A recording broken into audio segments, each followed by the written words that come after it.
What kind of leader drops 100 tons of seeds from military helicopters as if they were bombs, not to destroy, but to feed, not to conquer, but to defy? Ibrahim Traoré, the young and uncompromising president of Burkina Faso, has just pulled off one of the most shocking gambles in modern African history, a gamble so bold that it left his allies speechless and his enemies furious.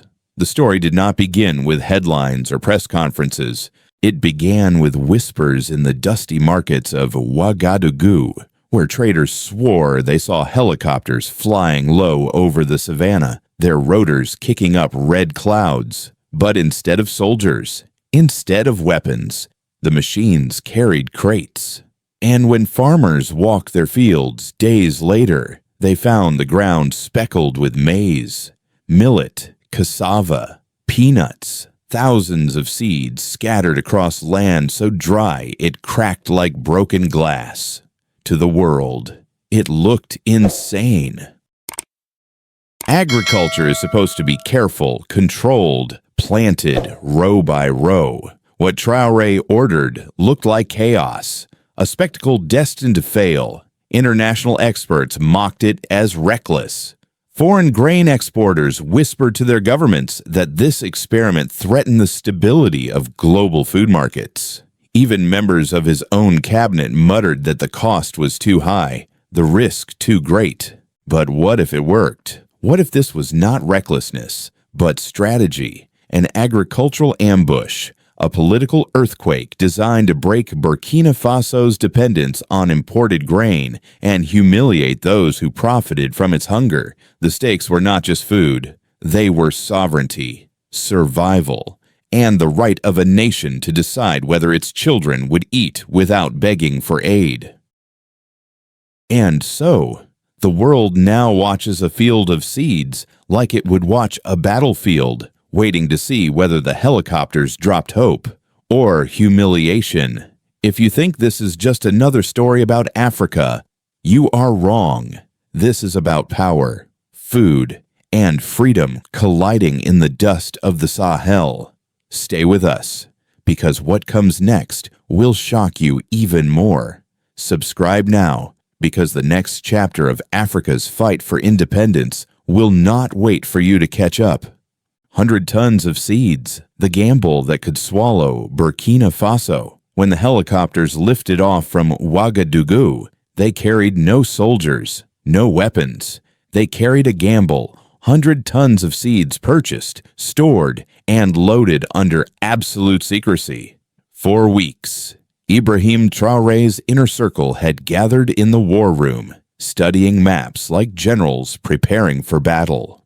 But this time, the target was not an enemy army. The target was hunger itself. Each seed was chosen like a bullet in a chamber. Millet, able to sprout quickly with just a trace of rain. Cassava, its roots driving deep into barren soil, surviving for months.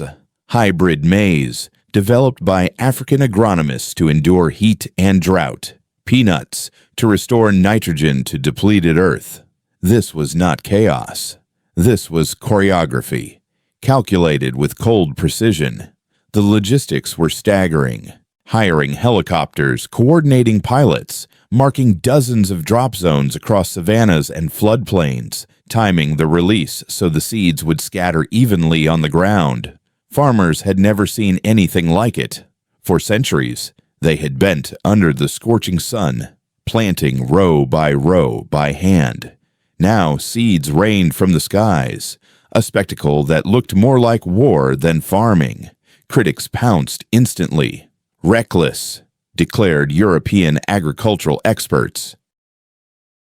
A circus stunt, sneered Western media. The birds will eat the seeds before they sprout. Even within the cabinet, whispers spread. Why waste millions of dollars on an experiment that might fail? Why gamble when the Treasury was already bleeding from infrastructure costs and the war against insurgents? But Traoré saw beyond the critics. He knew the battle was not just about crops. It was about chains, the chains of dependence on imported grain that kept Burkina Faso a hostage of foreign agribusiness. For decades, ships of wheat and maize docked in West African ports, while farmers at home starved. For decades, foreign aid came wrapped in contracts that forced Africa to buy more and produce less. So Traoré struck first. A seed drop was not just agricultural policy. It was defiance. It was a message to the world. We will not beg for bread at your table. We will grow our own. Still, the gamble was nearly unbearable. If the rains did not come, the seeds would rot under the sun. If the rains came late, birds and insects would devour them first. If foreign powers sabotaged the operation, as intelligence had already warned, entire fields could be poisoned before they bore fruit. The risks were immense, but so was the reward. With this gamble, Traoré had turned agriculture into a battlefield where survival and sovereignty became one. And as seeds scattered across thousands of acres, he knew victory or defeat would not be measured in votes or speeches, but in the color of the land itself. Would it remain brown and lifeless, or turn green, daring the world to stop it? The countdown had begun. Farmers prayed for rain. Enemies prayed for failure, and Traoré waited in silence, his eyes fixed on the horizon as if challenging the very clouds to move. Because if the fields turned green, Burkina Faso would never be the same again. And if you think the great powers would simply stand by, think again. What came next would shock the entire world. Stay with us and subscribe now, because this battle has only just begun. When the skies finally opened, hope or a trap? For nearly 2 weeks after the seed drop, nothing happened. The earth remained cracked and lifeless. Foreign newspapers printed satellite photos of endless brown savanna, mocking Traoré as a reckless dreamer. Paris called it Traoré's folly. London labeled it a costly circus act. Washington's analysts quietly suggested it was a political stunt designed to distract from security failures. Inside Burkina Faso, opposition leaders whispered on radio call-in shows that the seeds were expired, bought cheaply from smugglers, or worse, genetically modified poisons dumped on the soil. The silence of the land felt like betrayal. Farmers looked at the ground with dread. Ministers avoided Traoré's eyes in cabinet meetings. Even loyal generals feared that the president had overplayed his hand. And then, on the 12th night, the sky broke. From the northeast rolled dark clouds heavy with the scent of rain. For hours, steady drops fell across the savannah, soaking fields from the Malian border to the southern plains. By dawn, something extraordinary appeared. Tiny threads of green pushed through the soil, first faint, then multiplying across the horizon. Millet sprouted in wide swaths, waving pale shoots in the wind. Cassava pierced the surface in floodplains, its roots diving deep. Hybrid maize stretched upward, leaves unfurling like banners of defiance. What foreign media had mocked as fantasy was becoming reality. Rural families watched gazelles and cattle return to graze where nothing had grown for years. For the first time in a generation, the land itself seemed to breathe again. But hope was dangerous. That very week, a seed storage depot in the east went up in flames. Witnesses swore they saw men with foreign accents fleeing toward the border. Military intelligence traced the sabotage to mercenaries funded by an international grain corporation recently cut off from Burkina Faso's contracts. This was not just about agriculture anymore, it was war by other means. Traoré's enemies abroad doubled their efforts. European lobbies warned of ecological catastrophe. Aid agencies released careful statements about the risks of uncontrolled seed dispersal. In truth, They feared something else. If Burkina Faso succeeded, the global food order would crack. Africa might no longer need their ships, their loans, or their conditions. Inside the palace war room, Traoré spoke with cold determination. If the rains come, we feed ourselves. If they don't, the roots will hold the soil until they do. Either way, we stop begging. His advisors fell silent. For him, this was not about one harvest. It was about freedom. The rains had arrived. The seeds had answered. But the enemies of independence were already plotting the next strike, because when a starving nation dares to feed itself, those who profit from its hunger will not give up quietly. Stay with us and subscribe, because the war for Africa's food has only just begun. Seeds of hope or sparks of chaos.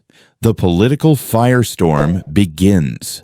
The green shoots that pushed through the soil brought relief to farmers. But inside the capital, they ignited something else entirely, a political firestorm. Burkina Faso's treasury was already strained from military campaigns and infrastructure projects. Now, millions had been spent on an experiment many ministers had considered reckless.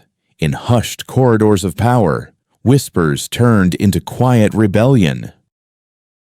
Some cabinet members argued that Traoré had risked the nation's stability on a gamble that could collapse with a single failed rainy season. Others feared that success itself might be even more dangerous because it threatened the profits and influence of foreign partners who had long dictated the country's economic fate. The opposition seized the moment. Radio talk shows buzzed with callers accusing the president of corruption, claiming he had bought expired or genetically tainted seeds. In Ouagadougou's cafes, rumor spread like wildfire. Traoré was gambling with the people's future for political glory. For urban elites already skeptical of his populist style, the seed drop became a symbol of dangerous recklessness. Abroad, the backlash was even sharper. Grain lobbies in Europe warned of market destabilization. American think tanks published reports cautioning that Burkina Faso's actions might trigger a food security crisis across the Sahel. Aid agencies drafted statements dripping with polite concern, while quietly lobbying Western governments to pressure Traoré. Pressure soon turned into policy. Loans from African development banks were mysteriously delayed. Compliance rules suddenly slowed down Burkina Faso's gold exports to Europe, depriving the government of badly needed cash. In New York, a closed-door UN meeting turned into a thinly veiled interrogation about the legality of aerial ecological interventions, a bureaucratic code for the seed drop. Traoré, however, refused to bend. In the palace war room, surrounded by generals and scientists, he declared, "This is not just about planting seeds.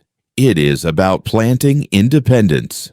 He authorized Operation Iron Canopy, a covert sweep to identify and expel suspected foreign operatives disguised as aid workers. Within weeks, more than a dozen consultants were escorted quietly to the border. Laptops seized from them revealed contracts and payments tied to international lobbies that had opposed the seed drop from day one. At the same time, he launched Harvest Shield, a massive operation to guard the growing fields and storage depots with military patrols, special forces, and even unarmed community militias. For Traoré, defending crops was no different from defending the flag. Still, the tension mounted. Could Burkina Faso survive not just the drought, but the political siege now tightening around it? Would the country's fragile democracy withstand the weight of sabotage, sanctions, and relentless propaganda? The seeds were growing. The land was turning green. But in the shadows, a storm of politics and power was gathering, and this time, it would not be fought in the fields, but in the halls of government and the back rooms of global diplomacy. Because if Burkina Faso truly proved it could feed itself, the question was no longer whether Traoré would win. The question was whether he would survive. Stay with us and subscribe now, because the battle is shifting from the soil to the throne, and what happens next could decide Africa's future. A seed war against the West? The hidden fear behind Traoré's gamble. In Washington, the seed drop did not look like an agricultural experiment. It looked like a rebellion. For decades, U.S. foreign policy in Africa had relied on a careful balance: aid programs, grain exports, and quiet partnerships with Western agribusiness. Burkina Faso's sudden defiance threatened to unravel that balance. If one small nation could break free of food dependency, what would stop Mali, Niger, or even larger economies from following? Think tanks began whispering in policy circles. Traoré's plan could trigger a domino effect across Africa. A continent that no longer relied on imported grain would mean billions lost for U.S. exporters and less leverage for American diplomacy. Behind closed doors, the question was not whether his gamble would succeed. It was what America should do if it did. In Paris, the reaction was even more visceral. France had long considered the Sahel its backyard, a zone where military bases and development aid secured both influence and profit. French officials raged at what they saw as a betrayal. Traoré had rejected French seed suppliers, French financing, and French oversight. Instead, he had turned to African agronomists and regional partners. One French diplomat, speaking off the record, admitted, "If Burkina Faso proves this model works, our entire strategy in West Africa collapses." Meanwhile, in Brussels, grain lobbies leaned heavily on the European Union. They framed the issue not as politics, but as economics, warning that a self-sufficient Sahel would destabilize global food markets.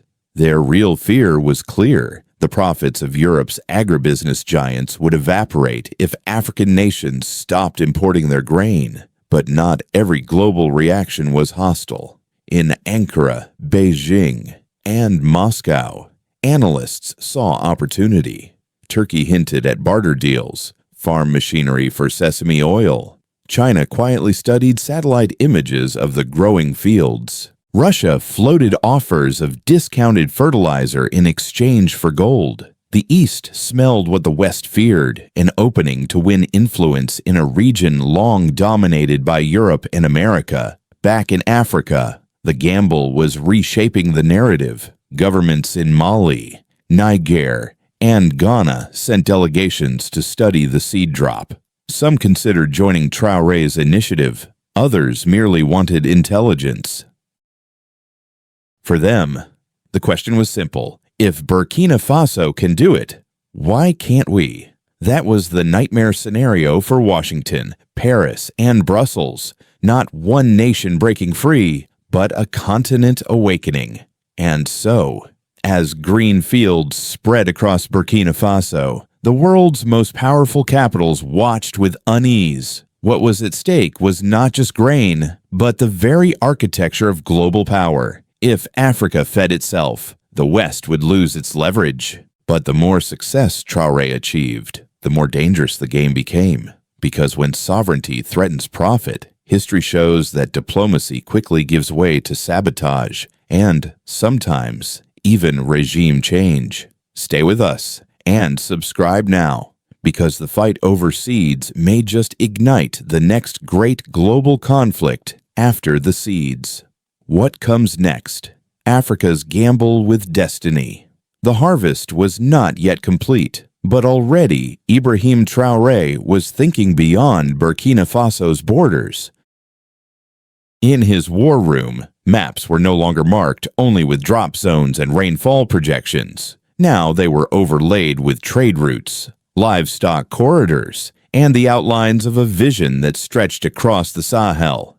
His plan was audacious. The first phase had been survival, breaking the cycle of dependency, proving that seeds dropped from the sky could turn dust into food. The next phase was transformation, using that food not just to feed, but to rebuild. Cassava roots and millet stalks would feed livestock. Livestock would produce manure. Manure would restore the soil, each loop closing, each cycle reinforcing the other, until a self-sustaining system emerged, an ecosystem of independence. But Traoré's ambitions did not stop at agriculture.